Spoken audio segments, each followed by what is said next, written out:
Hey guys, Supersonic123 aka John here. Welcome to episode 13 of the Everton Career Mode.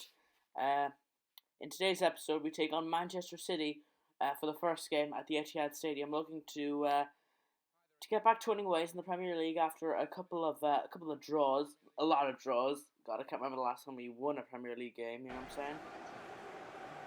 saying? We're in third, and City languishing in sixth.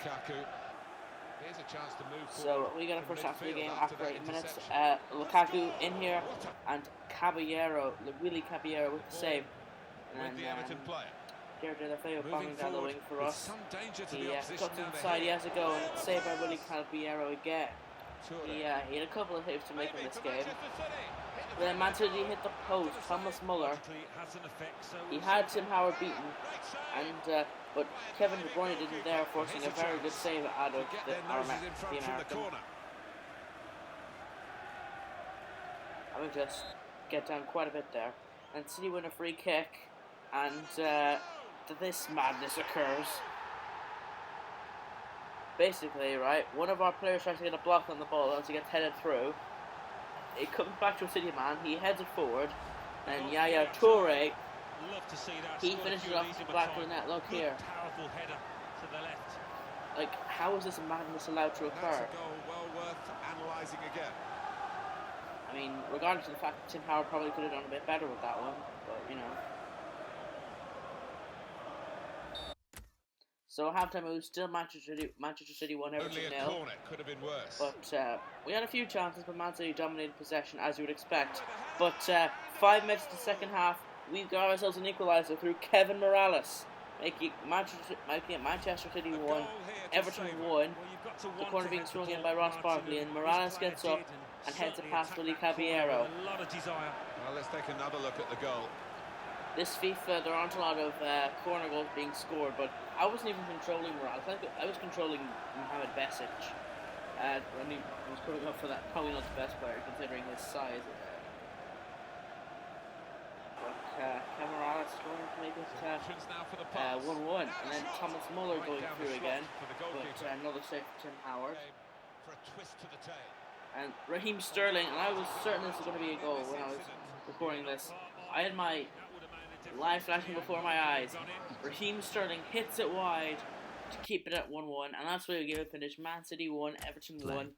Tottenham Hotspur 2, keep it unbeaten Bournemouth throughout this 1. season against Man City, The if you Barclays will. Premier League. And take Manchester a look at City our 1, scout in Ireland. Everton 1. Again, I'm not. And let's take a look at what those Obviously, results these mean players to the have league max potential table. in the 60s At the and 70s. top of the table Even remain the low Arsenal 80s, with 44 might not even points. make that. In They might not second, even Chelsea make that, you know what I'm with saying? 41 points. And the In rest third, just keep Everton scouting. with 37 Do I points. sign any of them? In fourth, I sign climbing Alan the table O'Connell. are Manchester City with 35 our points, with a scouts game in in hand on the team England. above.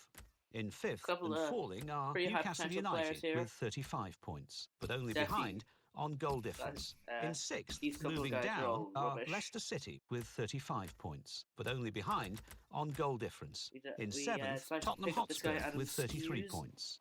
In eighth, Stoke City with 32 points. Bottom of the table, Bournemouth only behind on goal difference. So we have 3 rejected pre-contract offers from Kurio Matip and Nkulu. We go back in for all of them. We offer them an increased salary.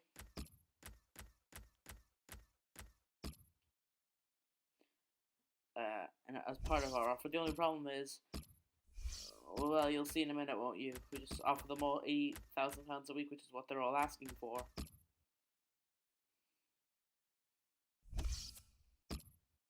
And as you see here, we do the same with Nicholas Nkulu.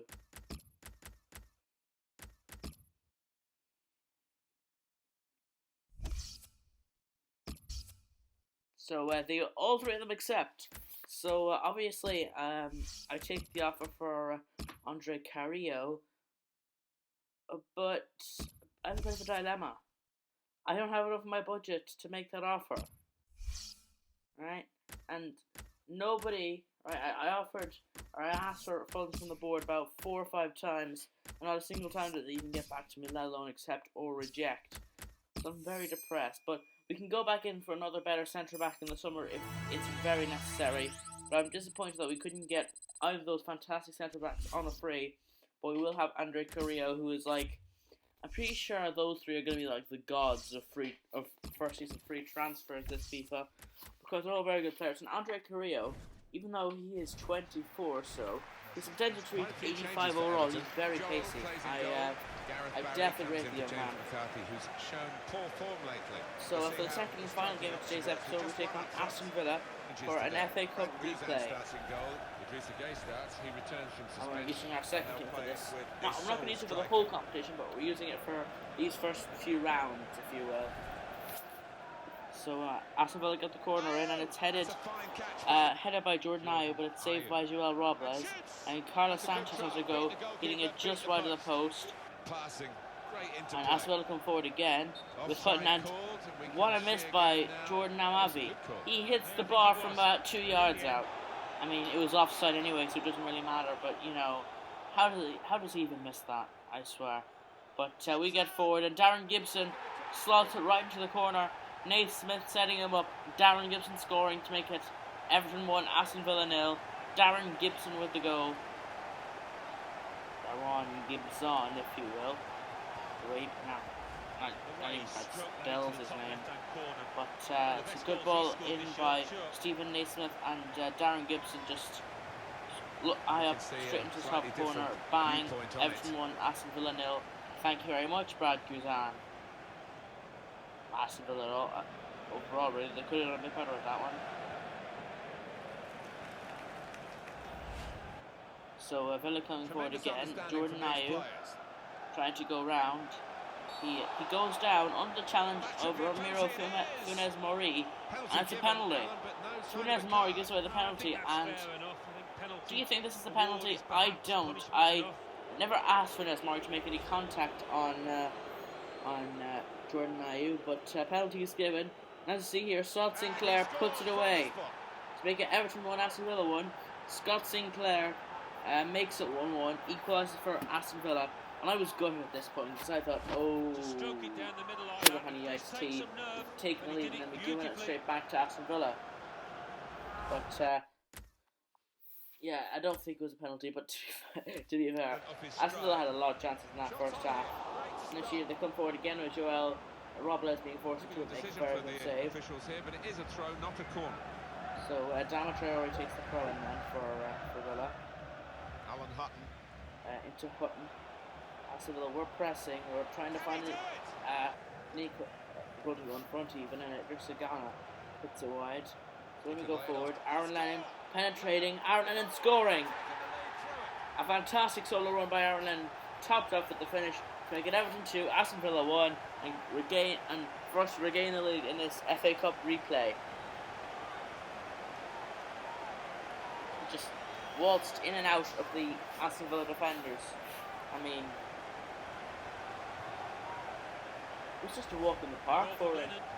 He might have scored too many better than that. He certainly wouldn't have hit too many harder than he did there. Power straight into the corner. Let's have another. Kind of scuffs his shot a little bit, I think, but it finds the corner anyway.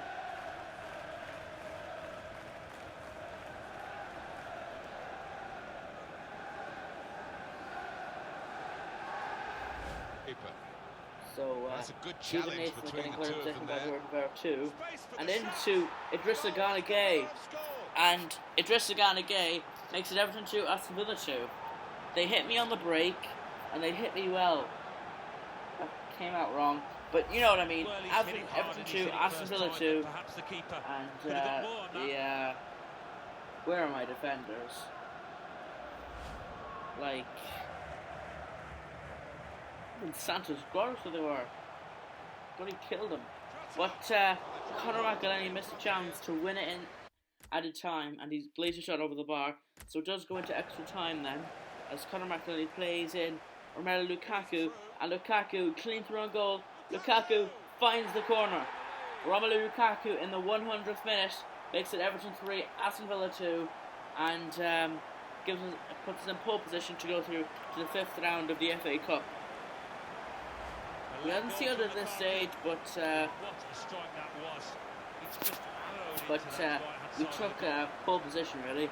Just good look here again by the replay. It's a right across the goal on his favourite left foot.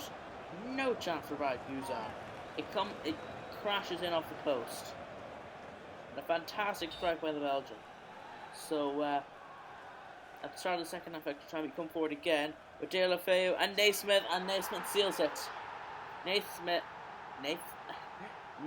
making it Everton 4, Aston Villa 2, seals the points to Scott, making it 4-2 to Everton. And De La Feu doing very well here to keep possession out on the wing. He drill passes it in, and De La Feu not even sets up Stephen Naismith to make for the 4th goal for Everton. 6th goal of the game, fantastically. It was a very entertaining match, this one. And still has to come in search of a goal. And if fire it well over the bar, I wouldn't have done much anyway. There were 2 goals down at this stage. And I did indeed finish Everton 4, Aston Villa 2. And we do go into the 5th round of the FA Cup, and we take on Nottingham Forest at home. So I confirm it to tomorrow's episode. We take on Stoke, Swansea and Norwich, and I'll see you then.